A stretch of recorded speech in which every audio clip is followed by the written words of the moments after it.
thank you so much for joining me today on the pod. It's so great to see you again. You look beautiful as ever. Thank you. I'm so glad to be here with you today. And it's Oh, great to see you too. We're doing both coasts, so that's pretty awesome. I know. I love it. I love it. And I miss seeing your beautiful face and hearing all your stories. So you have a lot of stories. You have a huge business in Pasadena, California, and you've been in the business for a while now. Can you just start off by giving us giving our community a little background about your real estate career? It's like most people, real estate is not the first career that I've ever had. I have a background in hotel sales with the Ritz-Carlton Hotel Company, and I moved into the long-term care industry. So I had, two careers before actually moving into real estate. But since I've been 8 years old, I really always actually knew that I wanted to be an entrepreneur. It just took me a long time to figure out what that would be. And when I started having a family, I thought, of course, like a lot of people do, a lot of women do, thinking that maybe real estate would be a good avenue, which of course it has been. I was able to take the skills that I learned in a very successful and client-centric company like the Ritz-Carlton Hotel Company and the long-term care company that I was working with, and bring all that experience into the career that I have now. Yeah, I think, I've known you for a while now, and I never really put together the fact I knew you were in hotel sales, but the Ritz-Carlton now, knowing what I know about you and how you run your business, it makes total sense. I mean, you are focused on the absolute best experience for your client. Absolutely. The training that I had, not only with Ritz-Carlton, with DoubleTree Hotels as well, really has led me to create a lot of the systems that I have been using in my real estate company. And I look back on that experience and it was perfect because I aligned my values, my core values actually align with the values of those companies as well. Yeah. Yeah. So let's talk a little bit about that, because your approach to serving your clients is highly detailed. And I've been in this business for almost 17 years now, and I've never seen anybody as detail oriented as you. So can you kind of take us through from like the first meeting that you have with the client to the final sale, and sort of what the steps are in between, and how you keep communication with the client? Mm-hmm. Well, everything that we do is really systematized. And I didn't used to run my business like that at the beginning. I used to really, I really just kept everything in my head. And I was just very lucky that I could remember everything. But once my business started really growing, I realized that what my uniqueness was in my industry were the systems that I was implementing. And so when I'm really sitting down with a family, like I did actually yesterday, I don't come in saying you have to do it exactly my way or that's all. My real objective is to understand what the family is trying to accomplish. And it's sometimes I'm not only working with a family, I might be working with an attorney, I might be working with a fiduciary. But really sitting down and understanding what they want to accomplish and what are their top priorities. And then I think about all the different options that we have and present them several ideas, several ways that we can get to that goal. And then I really allow the client to determine really where they want to go, almost acting like a guide, helping them understand what the options are and really make good decisions for their family or for the client that they're representing. And so once we really determine that, I can come in and take care of every single detail for this family. So sometimes clients that I work with don't even live in the Los Angeles area. So once we really determine a plan, we have an understanding what type of preparation work the family wants to complete on the home. And we determine what the options are. We sit down and understand, which ones align with maybe the time and the resources that are available. And then we really select and determine a plan that we want to execute. And so my team and I will come in and support the family. We'll look at the house and figure out what we need to do to prepare it for sale. And those items that we want to complete are really meeting what the end result is. Some of our clients want to sell very, very quickly. Some, of course, a lot of them want to obtain the highest price. And so a lot of these steps in the pre-sale preparation work are really integral in the success of the sale. So my team and I will come in, we will actually oversee all the work for the client. And I find that I have the most success with clients who really follow my lead and allow me to introduce them to vendors that I've had long-term experience with, because they understand what my very, very high expectations are. Mm-hmm. And I really treat their house like it's my own home. Yeah. And so we will really oversee all the pre-preparation for them, make sure it meets our standards. And then we will roll out a really integral marketing plan that ensures that we're highlighting the best features of the home and really thinking about who our end user is. Who do we want to introduce the home to? What type of end buyer do we feel like we're going to have? And then most of the marketing is all wrapped around really looking for that perfect buyer for the home. I'm always hoping to generate a lot of interest in the house and bring lots of families through. And that is by really understanding what the market is, how the homes are selling, what the challenges are in the marketplace, and really creating a plan that allows that home to have as much visibility as possible, get as many people through. Buyers feel there's a value, and we can get offer or offers hopefully as quickly as possible.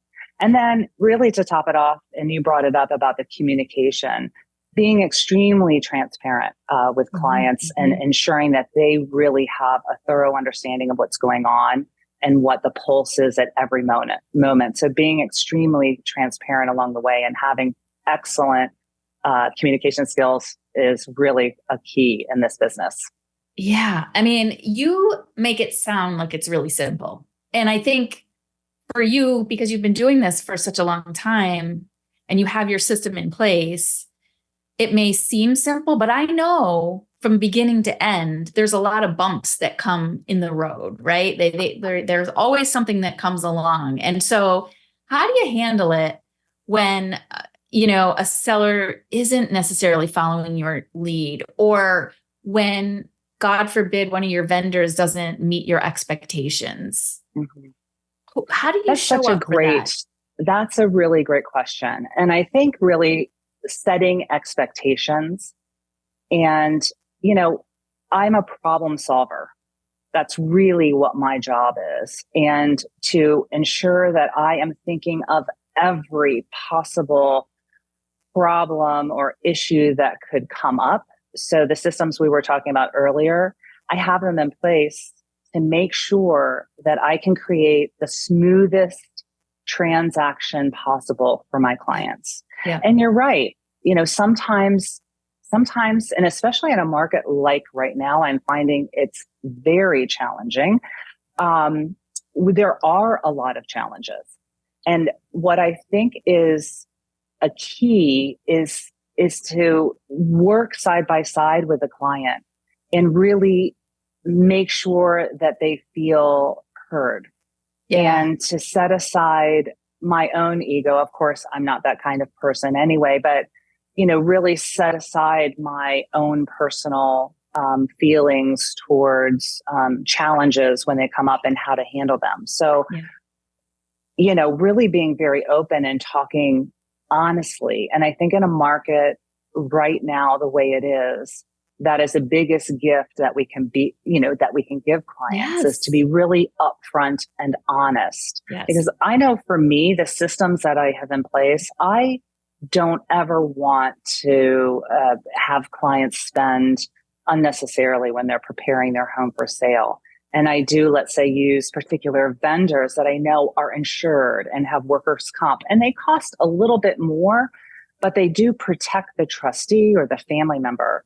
And Yep. so when I find that clients really lean into me and trust me for that journey, they have the most success possible. And it does lead for a much smoother transaction. Yeah. Yeah. That's really helpful. And and when you talk about transparency and setting expectations, obviously our industry is going through a lot of change and a lot of disruption around specifically around transparency. And I think consumers are really confused about what the role of a real estate professional is, how much value they bring. They feel like it's a guessing game a lot of the time, and they don't have all of the information. And so I think that's one of the things that makes you really different in your market. And you're in a huge market with a lot of agents. And, I think that's just one of your biggest points of differentiation is that, setting expectations, being honest, transparent, being that problem solver, standing side by side with the client so that you're in it with them. Like you say, it's like your own home. I love that. So you spoke about your team, and I've met a couple of your team members who are just, off the charts, unbelievable. Talk about your team approach, because I think that is also a huge point of difference for you, is not just the team, because there are a lot of teams out there, but your team in particular does very specific things around supporting the client that I think are kind of game changing. Can you talk about how do you utilize your team and what their role is and how they interact with your clients and whatnot? Well, I appreciate this question a lot because, you cannot do this alone, this business. And especially, I was even thinking about this yesterday, like how much everything has changed as technology has grown. And if my goal is to make sure that I'm readily available to clients and really anticipating what their questions and their needs are going to be, I realize I just cannot execute that on my own. And I used to do this business by myself. 2017, I was a solo agent. And I remember I was taking my daughter to college visits, and I had just listed a new property. And at that time, the property, I had placed it in the MLS and taken her on a college visit. And I used to have all of my calls come to my actual cell phone. Yeah. And this property generated, I'm not kidding you, because of the market at the time, I think I had to deal with like 50 offers or something like that. So you can imagine like my phone exploding. And there were really some very frustrated agents. Of course, I was only one person and I had like 50 people calling, texting, and emailing me. Yeah. So very early on after that, I hired my first assistant. And what I really was looking for when I hiring a team member is foremost, anything above everything else, is that do our values align? Yes. Do they actually share and care about the same things that I do? Because if they don't, they're not going to be able to stand by what the core values of Cynthia Cohn and Associates are. Yeah. So those are some of the characteristics that I look when I'm hiring. And loyalty is one, responsiveness is one, creating value and appreciation and caring for people. And of course, protecting people and making sure that we can get them from the start to the finish and ensuring that they're protected. So I would say really ensuring that those core values are shared. One thing that I have become very frustrated with, just in general, working with all different types of companies and across the board, is that most companies are putting so much space between the consumer and their service or their product. Yes. Oh my God. And as a business owner, I find it extremely frustrating to work with companies that are like that. And so even just making sure that I have an employee of my own that lives in this area and that understands our values and that knows our inventory, I want to make sure when you call my company every day, Monday through Sunday, you actually get a team member of Cynthia Cohn and Associates who really does know what's going on. Yes. Yes. And we can take care of people very quickly. So some goals that I have for my company and that our team shares is that we try every effort to answer our phone Monday through Sunday between 9 a.m. and 5 a.m. within 3 rings. 5 p.m. you mean, not 5 a.m. Yeah. I'm sorry, 5 p.m. Yeah. We answer email within an hour. And if my team doesn't know how to answer, we will just respond back and they'll say, hey, Cynthia's in the field and we'll get back to you. But we know your email's waiting. And of course, text messaging. We respond just as soon as we can, as soon as we see the message. I can't tell you, I worked recently with an agent and I couldn't even get through to the agent ever. Mm-hmm. They never picked up their phone. And so that's not what we want to show. We want to be very responsive. We want to make it enjoyable working with our company. We want to be very friendly and transparent and easy to get information. And I find that way sets a really great tone for all of the different people that come into contact with the company, the buyers agents, other agents in the area, and of course, vendors. So that is just one little thing that I am very passionate about. That's a best practice. I haven't, people say they're responsive, but you've got a process in place. We have a process. Even if you email me after 5 o'clock, I didn't want people ever to just wonder, like, if I was ever going to read it. And of course, I am on email a lot of times after 5. But I have an autoresponder that'll just let you know, hey, we got your email. If it's super important and it's related to a transaction that needs to be addressed right now, you can call Cynthia on her personal cell phone right away. Otherwise, our team is just, at home with their family and they are rejuvenating for the next morning. So we will get back in touch with you as soon as possible. And so that way we can really set some boundaries and we can make sure that people know that, we need a little bit of time off and they really 100%. Respect that. Yeah. Really and I've gotten that email numerous times when I've emailed over and I always appreciate it because number one, I'm the kind of person who wants to know that you're taking care of your team. That's important to me. Those are my values, but also, they've got it. I know they've got it. It's there. And when they're back, it'll get addressed. It's just, and then people know that they can put it down and go on to the next order of business for themselves. Right. Absolutely. It's great. So can you share a success story? Tell me about a client who you took through your process, and was, I know a couple of them, but maybe you have others, that were just really delighted in their experience with you. Sure. During the pandemic, right before the pandemic, I started talking with a family in an area where I work, which is Northeast Pasadena.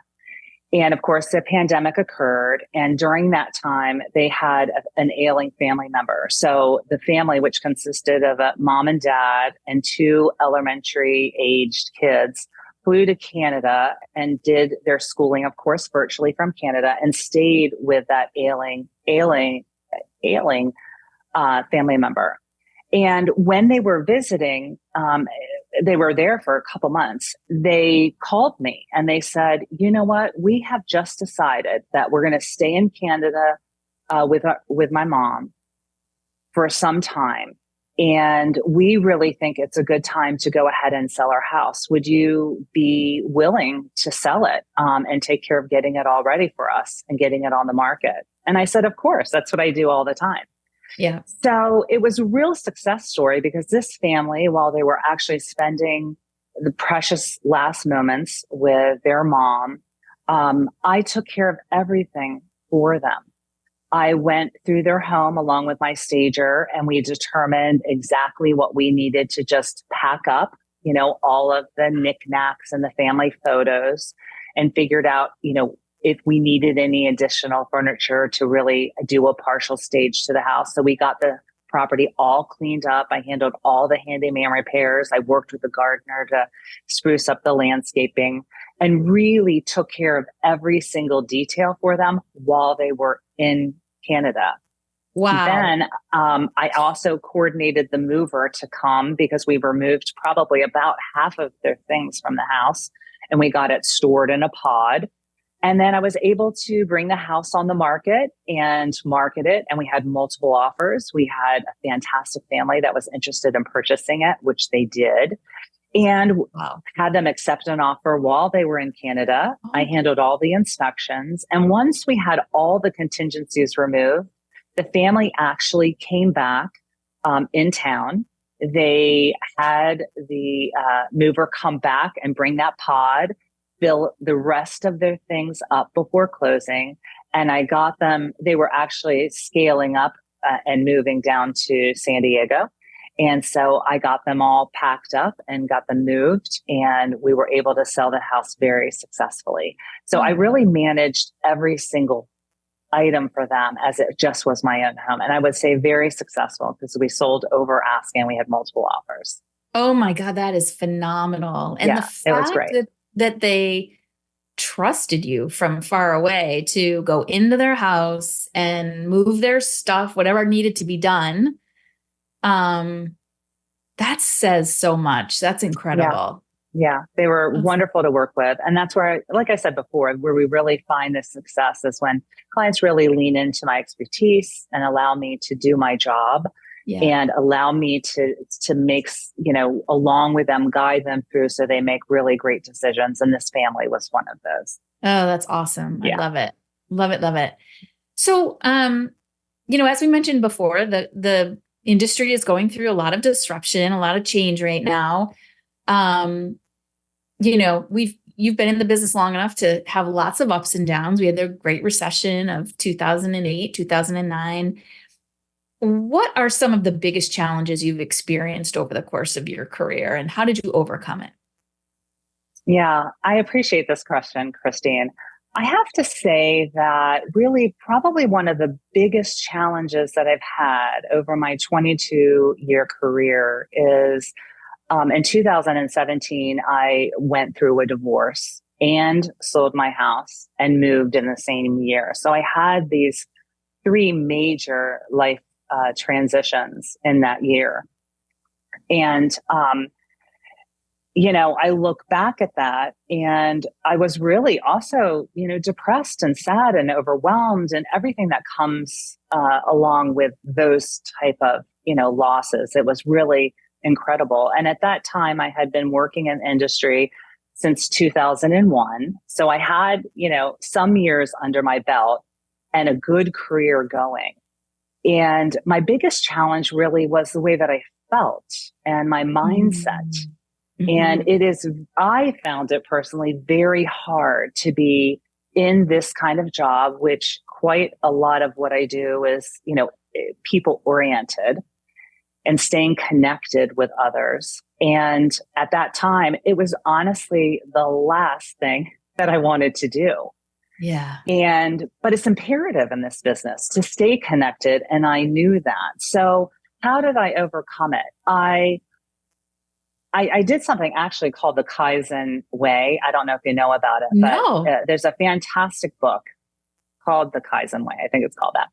And it's when you want to achieve a goal, sometimes let's say, oh, I want to start working out. And all of a sudden you're like, okay, I have to work out an hour a day. And, and then of course, that's something that's very difficult to continue for a long period. And so the Kaizen method is really just doing these very, very bite-sized pieces of whatever goal that you want to work on. So for instance, like working out or something like that, you might first order a new pair of tennis shoes and that's it. And then you take the tennis shoes out of the box and you leave them by your bed. And then the next goal would be to wear them around the house and, to really do this bite-sized thing. So I had a lot of success with other goals using this method. And so I really wanted to hold myself accountable because, I was going through a super hard time, but, I had to make a living. Mm-hmm. And I wanted to give myself enough time to grieve. And at the same time, I knew, I need to be able to make a living at the same time. So that was really tough. So the Kaizen method, what I did is I came up with, okay, well, what could be some very, very small goals, business related, to help me? Because before I went through the divorce, I was probably on calls every day from like 9 to 12. I would be so good about just reaching out and staying connected and things like that. When I was going through the divorce and at this very low time in my life, I wasn't connecting with anybody. So I decided it would be great if I could just make one call per day to someone who I knew business related, maybe a past buyer, past client, something like that. And then I had another goal, which said I needed, at the time I was at Keller Williams. And so my goal was actually to go to my Keller Williams office. I didn't have to work. I didn't have to do anything. I actually just had to go to the office, walk into my office, and then walk out. And that was a goal. And I had these little check boxes next to these goals, and I had a piece of paper for every day. And that's actually how I got through it. Instead of being so down on myself because I wasn't accomplishing the 3 hours a day, I set a very, very low standard for myself, bar. And what happened was I would make a call and I would go in the office and come home, and I had some other goals on there. And then the next day I would do 2 calls. And before you knew it, I was actually feeling really good about myself and really proud of myself. And it sort of helped me gain some momentum. And the other thing I did at the time is I went and I got my broker's license. I just said, you know what? I know if I sign up for it and I'll have to get it done. And even though I'm going through a tough time, I'm going to sort of, just have this goal, and I can slowly try to accomplish it over the year. And that's exactly why I got the broker's license. I wanted to make sure that I just had something that I was doing a little bit of every day and that I could look back on and I would make sure I'm still propelling myself forward, even if I wasn't doing the activities that I used to do. Wow. That is incredible. And first of all, thanks for sharing that. Cause that's, that you were very, very vulnerably putting that out there. And so I really appreciate that, because that is not the answer that I usually get from people when I ask that question. And yet I think that there's probably no one who's not been through something like you've been through. And probably, if really truly asked, what's the hardest thing you've ever been through? They probably wouldn't have said that, even though they knew it was the hardest thing. So thank you for putting that out there. I think that's of course really important for other real estate professionals to hear, because let's face it. Yeah, absolutely. And before that, my partner was my husband. And so I didn't mention that not only the house and the moving and the divorce, it was also a business breakup. Yes. And really recreating myself and figuring out what I wanted to do. Yeah. How I wanted to move forward. And I'm certainly glad that I stuck with it. And, I look back on that and I think, I probably was like this close to giving up or looking for something different to do. But in the end, I'm glad I stuck with this. So. Yeah, because now you have your own brokerage and you're running your team the way you want to run it. And, that's awesome. Oh my God, I love that. Love it, love it, love it. So, okay. So in 7 years, you bought those sneakers, made that one call a day to now owning your own brokerage. And what's next for you? What is the next evolution of Cynthia Cohn and Cynthia Cohn and Associates? That is such a good question. And, right now I'm kind of at the brink almost of empty nesting almost.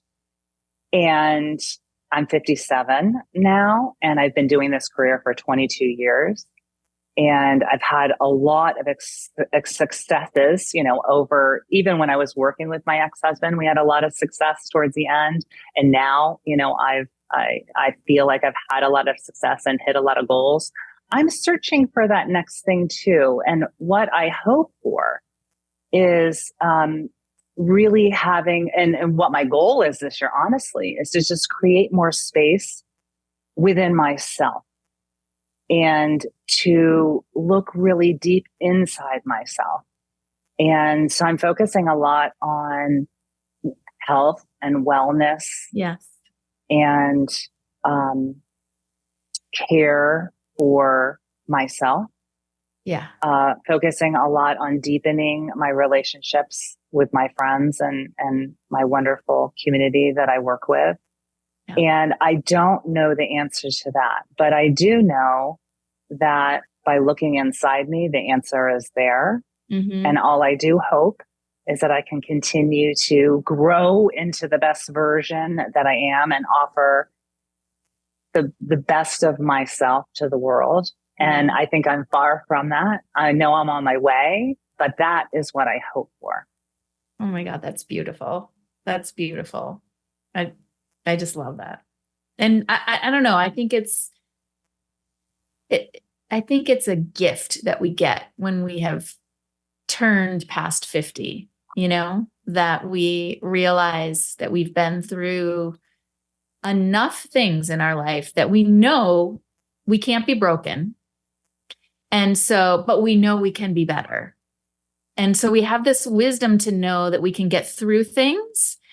And in order to do so, we have to continue to take care of ourselves, not just our bodies, but our spirits and our minds as well. And so I think that's what I do. Yeah. And I think goals, they change. I mean, there was such a period of time where I just wanted to grow and do more business and help more people and just more and more and more.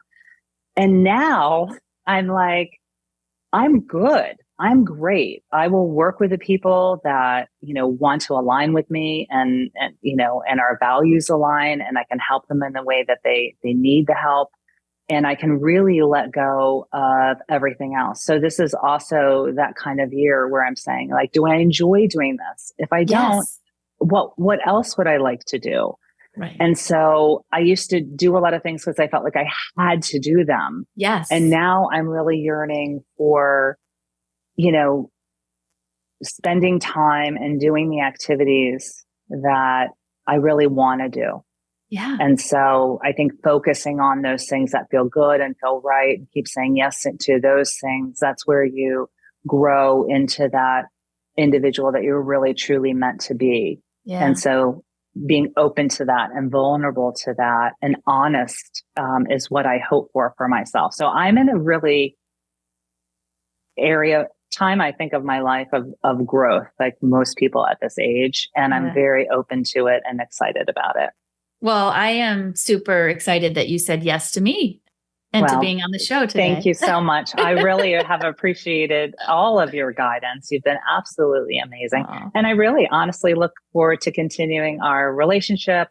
Me too. And look forward to talking again soon.